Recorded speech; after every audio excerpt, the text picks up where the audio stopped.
Hello boys and girls, it's Aunty Mimmi here, and today we've got another story from the Mick Inkpen collection. Our story today is called Bear. Sounds fun, doesn't it? If you've not already subscribed to the channel, please do so now.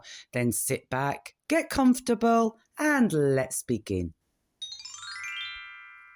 A small whooshing sound, then a plop, a bounce, and a kind of squeak.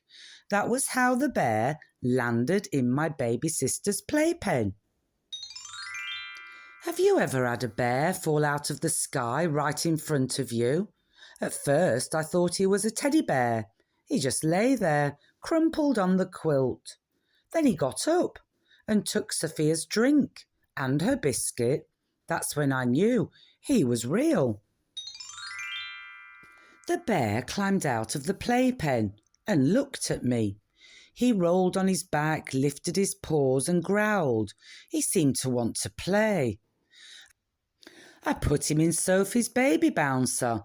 He was very good at bouncing, much better than Sophie. I sneaked the bear into the house under the quilt. At bedtime I hid him among my toys. Don't you say anything, Sophie, I said. I want to keep this bear. Sophie doesn't say much anyway. She isn't even 2 yet.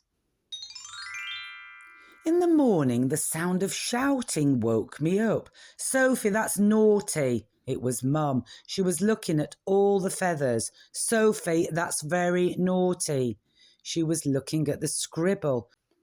Then she looked at the potty. Sophie said, "Good girl." But I don't think it was Sophie.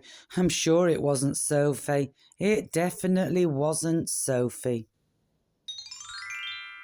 I took the bear to school in my rucksack. Everyone wanted to be my friend. "Does he bite?" they said. "He doesn't bite me," I said. "What's his name?" they said. "He doesn't have one." We kept him quiet all day, feeding him our sandwiches. He liked the peanut butter sandwich best. After school, my friends came to the house.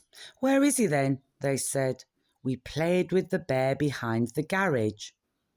We made a tunnel, a bridge, and a jump. When the car came back, the bear had gone.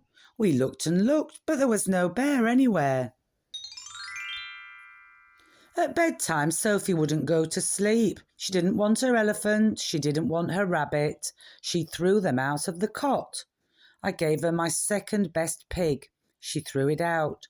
"Sophie, that's naughty," said Mum. But Sophie just howled. She wanted the bear. Crash bang! It was the middle of the night. Smash clang! The noise was coming from the kitchen. We crept downstairs and peeped through the door. It wasn't a burglar. "Bear," said Sophie. "Naughty." So today a serious man in a serious hat came to look at our bear. He wrote something in a big black book. "Will you have to take him away?" I said. "We nearly always do," said the man. He pointed his pen at my bear. "But," he said, "this bear is an exception. This bear," he went on, "has fallen quite unexpectedly into a storybook. And it's not up to me to say what should happen next. So we can keep him," I said.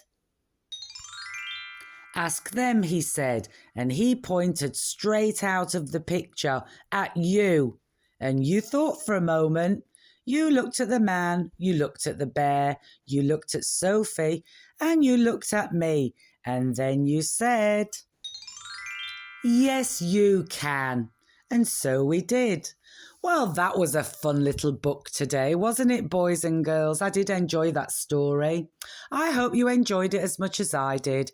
As always, I want you to be kind to one another, look after one another, and try and have some fun every single day. Until next time, bye-bye.